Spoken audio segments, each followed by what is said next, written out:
Alright, so I've had a lot of serious videos lately, so what I want to talk about in this video is things I like or dislike about the classes that I've put in a good amount of time into so far in Lost Ark. So not every class is going to be mentioned, but I thought it'd be good to do a little video just talking about these kind of things I like and dislike about them. Because when I look at Reddit, some of the favorite threads I see is people trying to ask about a class and trying to have people sell them about it, talk about things they like or dislike about it.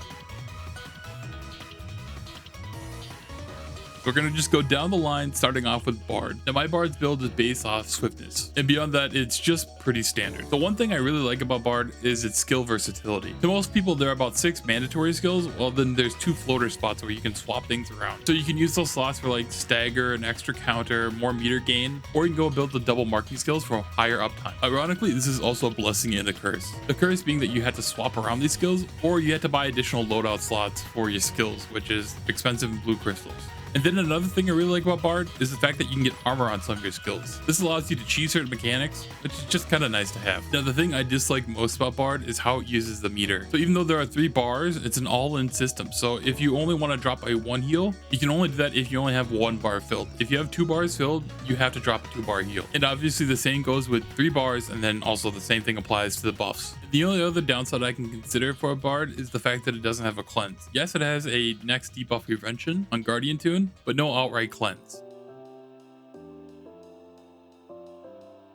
Next we got the Gunslinger. With this character I probably made one of the weirdest decisions, which is making a swift time to hunt. The engraving build I picked is pretty standard. The downside is that I did some pretty low qualities because I really just wanted to get the character in my roster at the time. Now with swiftness you really do have to run Conviction Judgment, which is kind of annoying. On top of C&J you also have to run the Dominion Relic set. The boss from Dominion I really like, I really enjoy this set. It's just one bigger downfall of it, which is that it is awakening dependent. Now most of the time this flaw isn't noticeable. It's only when you get into the really long fights that you might run into situations where you actually run out of awakenings. This is just a general flaw with the Dominion set. But a good thing is that with this build, you don't really have that much downtime where none of your major skills are on cooldown, or at least all of them are on cooldown. That being said, being competitive on damage on a swift time to hunt is pretty hard. Your rifle skills scale really good on spec, but you're not running spec, so you're trading that in for uptime. Now, due to the additional movement speed, attack speed, and cooldown, it does make that a little bit easier to do, a little less frustrating than it would be with a spec time to hunt or a peacemaker. Overall, I think it's a pretty fun class, but if you're focused on damage, I would say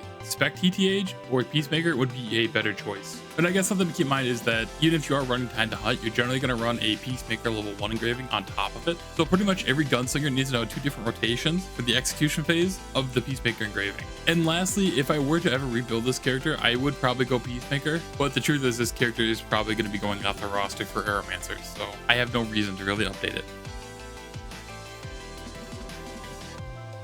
Next on the list is Artist. Now, just like Bard, it does have some skill versatility, but unlike Bard, I never really changed my skills out that much. I just kind of make that one build work. So the standard kit is pretty much just like the rest of the supports. The major thing it's lacking in that build is going to be a DR skill. And the majority of the player base doesn't actually run that skill, which is called Starry Night. And the reason why it's an inferior DR to the other ones is because it's all around you. It's not something you target and cast, it's something that just is a bubble around you. So if you're trying to save somebody who's in a damage area somewhere outside of mechanic, you really can't do that without throwing yourself outside as well. So because of that, it is the worst DR skill of all 3 of the supports. But now the 2 major things that I really like about Artist. Artist has really good meter gain. I talk about this a lot in my Artist comparison video to the other supports, so you can check it out there if you want more detail. So because you have a high generation rate, you're pumping out a lot of damage buffs and even a lot of heals if you need to. And then the other major thing is that unlike Bard, it is not a all-in spender. Your heal will always be 1 bubble and your buff will always be 2 bubbles. Now unlike Bard where your buffs was scale to 1, 2, 3 bar, Artist is static. It's always going to be the same buff and it is going to be an inferior buff to Bard. But again, the trade-off is that you get it more often, you can spend it more often.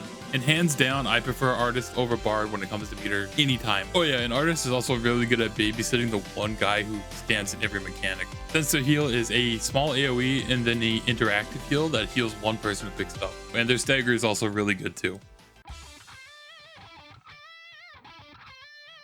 Next up we have the Scouter. This is my main, and I thought I was actually going to main swap for a while, but the character itself fought hard to stay as the main, as he has a 97 quality weapon and also a 970 rock. I wasn't going to abandon that 97 rock, so it is my main. And the good thing about the rock is it is grudge ADR, so I can play both specs with it. Which now brings us to a surprising con that you wouldn't think I'd mention in this video, but I'm gonna. Setting up the build on this character was annoying as hell. This is such an unplayed class that it is very rare to find accessories that's 3/6 with the class 3. I was going to play Evo or AT, whatever I can get the class accessory first would be the first one I commit to. But I happened to get Evo first, so I stuck with Evo for now. Down the line, I do want to try AT, especially since it is getting buffed. I want to try it out with the buffs. But to get gems and another set of gear, it's more expensive than I want to do anytime soon. So I guess this is my first and only warning I really give about playing a low population class. And I am on NAE, so it's not like I'm on a dead server. So onto the class itself. The thing I enjoy most about Evo is the sheer comfort you get with it. Because when you transform, you get a shield. So it's just pretty comfortable in the fact that you have a little extra padding, a little extra shield to take damage. The downside is if you do lose all that shield, you lose your transformation, and on top of that, retain less meter than you would if you would have naturally detransed on its own. This also applies to forcefully detransing as well. So as a scouter, your goal is to let it time out on its own. Which additionally, there is a big flaw to transformation classes, which is invulnerability phases or no damage phases or mechanics, whatever you want to call them. If you enter one of these states while you have a high amount of meter, you're pretty much wasting your transformation time. And one thing that I couldn't say for Evo over AT is the fact that it's a 2-gem class. I get to save a lot of gold on that character, and that's nice. Now when it comes to playing Scouter, the drone skills can take a little time to learn because you have to be concerned about drone positioning, and then also they're not instant damage after that, and because of that delay it could cause you to whiff skills, which cause problems with transformation and then also lower your damage. Obviously the longer you play, the more you get used to the class, get used to the fights, the less of a problem this is going to be for you. And of course here is the biggest problem I've talked about before and other people have too, this being that your counter is one of your higher damage skills, and it's on a 9-second cooldown that you want to put on cooldown right away. So basically when you're playing Transformation Scouter and you are transformed, you don't have a counter. Next up we have Arcana. Pretty standard build. I run the 116 build. I don't like Checkmate. I went Emperor over Empress mainly just because I like the rotation of Emperor over the playstyle of Empress. I have a video dedicated to Arcana, so I don't really have too much different to say about it because not much of my opinions have changed. It's high movement, high APM, just a pretty fun and comfortable class to play. The card system in general for any spec is something that kind of helps you keep from not autopiling as much. You kind of want to have some gas in the tank to think a little bit here and there. The Emperor playstyle brings a lot to the table in my opinion. It's got pretty good damage, it's got good stagger, it's got good destruction if you're running Mysterious Stampede, and then if you get a Wheel of Fortune and then just throw 4 of those out, that's a very high chunk of a break. And my complaint about Emperor Arcana is still the same as it always has been. And that is detonation skills, or just placement skills in general. The main culprit being Evoke. If you place it down, you can't activate the damage right away, which gives the boss time to move out of it. On top of that, the delayed damage is out of your control. That means if you place it down, it could set off a retaliation phase that starts after you place it, and there's just nothing you can do about it. Playing the tripod setup for Evoke that you can just not detonate it isn't really that much of an option damage-wise, and I don't really think it's worth it to do it just to not have that happen. Just like Scouter's counter situation, I just think it's bad design.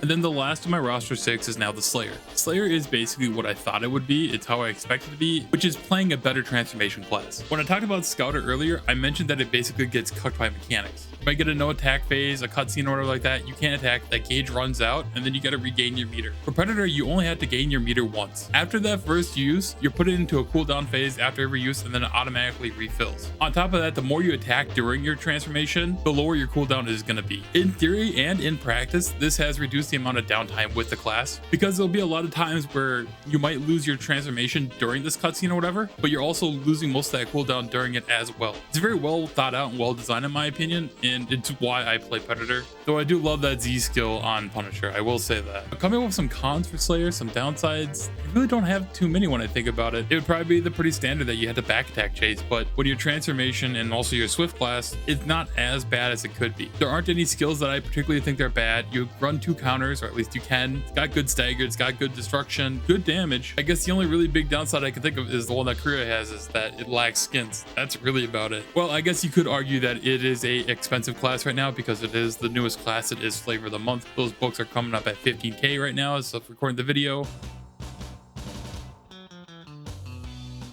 Alright, so as I'm recording, we're already like post 9 minutes. So I've decided to make this a 2-part video. This is going to be part 1, just talking about my roster 6. And then part 2 will be all my characters that I pushed to get like a relic set up, geared them up, and tried them out. And then maybe they were in my roster, maybe they weren't, why they were not. There's a lot of them. Since I don't play them that much in depth, I won't have as much to say on them. So thanks for watching, and I'll see you in part 2.